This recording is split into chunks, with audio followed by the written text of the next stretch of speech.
ஓம் சக்தி. சக்தியில் அனைவருக்கும் என்னுடைய அன்பான வணக்கம். சக்தியிலே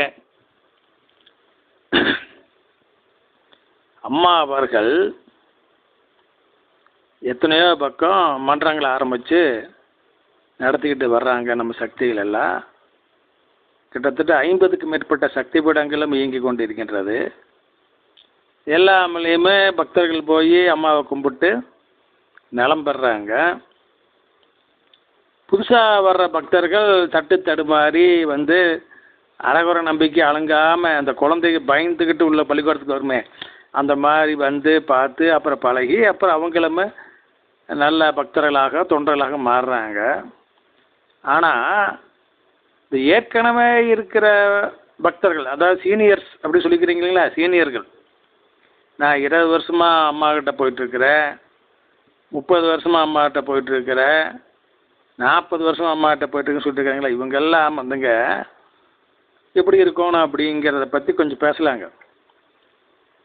இந்த புதுசாக வர்ற பக்தர்களையும் சரிங்க, அல்லது ஏற்கனவே வந்துட்டு இருக்கிற பக்தர்களையும் சரிங்க, மிரட்டாதீங்க சக்திகளே. நீ ஒரு வாரத்துக்கு கூட்டு வழிபாட்டுக்கு வரலைன்னா, மன்றத்துக்கு வரலைன்னா உனக்கு தண்டனை கொடுப்பாங்க அம்மா, உனக்கு கஷ்டம் வந்து சேரும், உனக்கு சங்கடம் உண்டாகும் அப்படின்னு எல்லாம் சொல்லாதீங்க. அம்மா யாரையும் தண்டிக்காதுங்க, அதை முதல்ல தெரிஞ்சுக்குங்க. தண்டிக்கிறதுக்காக இந்த அவதாரம் இல்லைங்க. எப்பேற்பட்ட தவறு செய்தவனையும் திருத்தறதுக்கு தான் அம்மா முயற்சி பண்ணும். அவன் திருந்தலைன்னா விதிப்படி போட்டுன்னு அம்மா விட்டுருவாங்க. அதற்கென்று உள்ள தெய்வங்கள், அதாவது தண்டனை கொடுப்பதற்கென்று உள்ள தெய்வங்கள் தப்பு பண்ணணும்னா பார்த்துப்பாங்க. அவங்க உரிய காலத்தில் உரிய தண்டனையை கொடுப்பாங்க. அது அம்மா வேலை இல்லைங்க, அது அம்மாவே சொல்லியிருக்கிறாங்க. அதனால் சக்திகளை அந்த வேலையை நம்ம செய்ய வேண்டாங்க, அதை அம்மா பொறுப்புலேயே விட்டுலாங்க சக்திகளை. இப்போ வாரம் மன்றத்துக்கு வர்றாங்க, ஒரு சிலர் சக்தி படத்துக்கு வர்றாங்க, சூழ்நிலையின் காரணமாக சில நேரங்களில் வர முடியாமல் போயிருங்க. அது தவறு இல்லைங்க. பள்ளிக்கூடத்தில் காலேஜ்லாம் கூடங்க இத்தனை நாள் லீவ் எடுக்கலாம்னு சொல்லி ஒரு சட்டம் இருக்குது இல்லைங்களா, அந்த லீவுக்கு மேலே, அனுமதிக்கப்பட்ட லீவுக்கு மேலே எடுத்திருந்தா தான் பரீட்சை எழுத விட மாட்டான். அது வரைக்கும் அவன் லீவ் எடுக்கலாம் இல்லைங்களா, அது வரைக்கும் அவன் நல்ல ஸ்டூடெண்ட்டு தான். அந்த மாதிரி தான் இங்கே மன்றத்துலேயும் சக்தி பீடத்துலேயும். அதனால் புதிதாக வருகின்ற பக்தர்களை குழந்தையை அரவணைக்கிற மாதிரி அரவணைத்து அன்பாக பேசி அவர்களை அம்மாவின் வழிக்கு முழுமையாக கொண்டு வர வேண்டும் சக்திகளை. அதுதான் நம்ம நோக்கம். நம்ம எதுக்காக வந்து செவ்வாடை கட்டிக்கிட்டு மன்றத்தை நடத்துகிறோம், சக்தி பீடத்தை நடத்துகிறோம்? நம்மளுடைய பாவங்கள் தொலைய வேண்டும். நம்முடைய பாவங்கள் தொலைந்து இந்த பிறவியே நமக்கு கடைசி பிறவியாக இருக்க வேண்டும் அப்படிங்கிறதான் முயற்சி பண்ணுறோம். அப்படிங்கிறப்போ நம்ம ஆர்வத்தோடு வர்ற பக்தர்களை இந்த மாதிரி சின்ன சின்ன விஷயத்துக்கெல்லாம் மிரட்டி அவங்கள மன்றத்துக்கு வரவட்டாமல் பண்ணணும்னா அந்த பாவம் நம்மளை வந்து சேரும் இல்லைங்களா. பாவத்தை தொலைக்கிறதுக்காக மன்றத்தை ஆரம்பித்து பாவத்தை அறுவடை செய்யலாமா சக்திகளே? அதனால் அந்த மாதிரி பழக்கத்தை எல்லாம் விட்டுருக்கு. அந்த மாதிரி திருந்தாமல் வர்ற பக்தர்கள்ட்டெல்லாம் கோபமாகவே நடந்து கொண்டால் என்ன ஆகும்? அதுக்கு ஒரு வரலாறு இருக்குது சக்திகளை. எனக்கு தெரிஞ்ச ஒரு மன்ற தலைவர், பயங்கரமான முன்கோபக்காரர், கடிமன்னன். வர்ற பக்தர்கள் எல்லாம் சகட்டு மேனிக்கு கடிப்பார், வல்லுன்னு உழுவார். அப்படி ஒரு குணாதிசயம். அவரை கண்டாவே பயப்படுவாங்க. நிறைய பேர் அவருக்கு பயந்துக்கிட்டே மன்றத்துக்கு வராமையும் கூட இருந்தாங்க. நல்ல பக்தர் தொண்டர், அவர் நேர்மையானவர். அந்த பக்தியிலேயோ தொண்டிலேயோ யாரும் அவர் எந்த குறையும் சொல்ல முடியாது. ஆனால் அந்த முன்கோபம், அன்பாக பேசாமல் கடிஞ்சு பேசுறது, இது வந்து அவர்கிட்ட பெரிய குறையாக இருந்தது. அம்மா வந்துங்க அவர் திருத்தணுமல்ல, திருத்துச்சுங்க. எப்படி?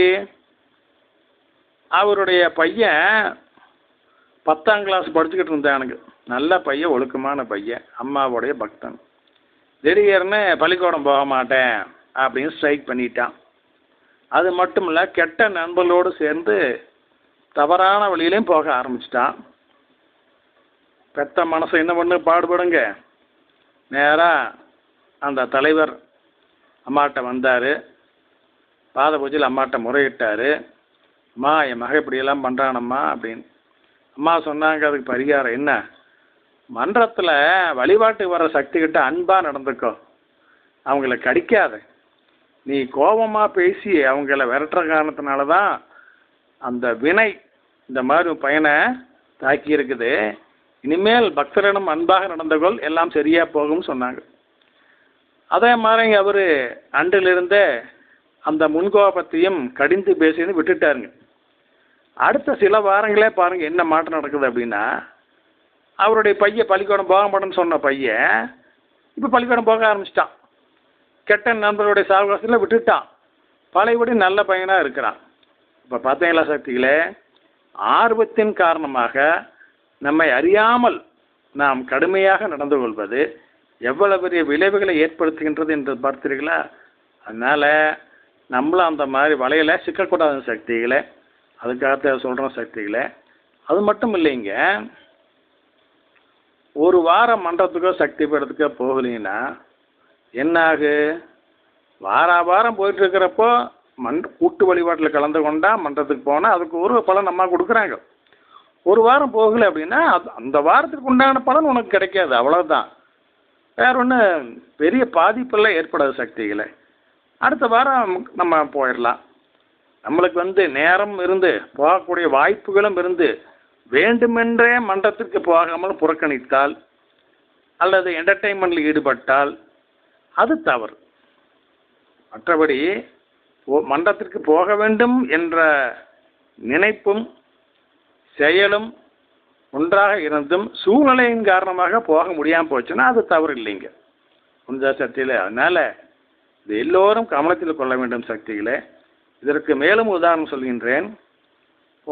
ஒரு சிற்பக்கூடத்தில் சிற்பி சிலை செய்கிறாங்க, எத்தனையோ சாமி சிலைகளை செய்கிறாங்க. அந்த கோயிலுக்குரியவர்கள் எனக்கு இந்த மாதிரி அம்மன் சிலை வேணும், இதை வடிச்சு கொடுங்கன்னு சொல்லி அவர்கிட்ட பேசி பணம் கொடுத்துட்டு போகிறாங்க. அவருமே 4 மாதத்தில் பண்ணி கொடுத்துட்றாங்கன்னு சொல்லி உத்தரவாதம் சொல்லி செய்கிறாரு. தினமும் அந்த வேலையைத்தான் அவர் செய்கிறார்.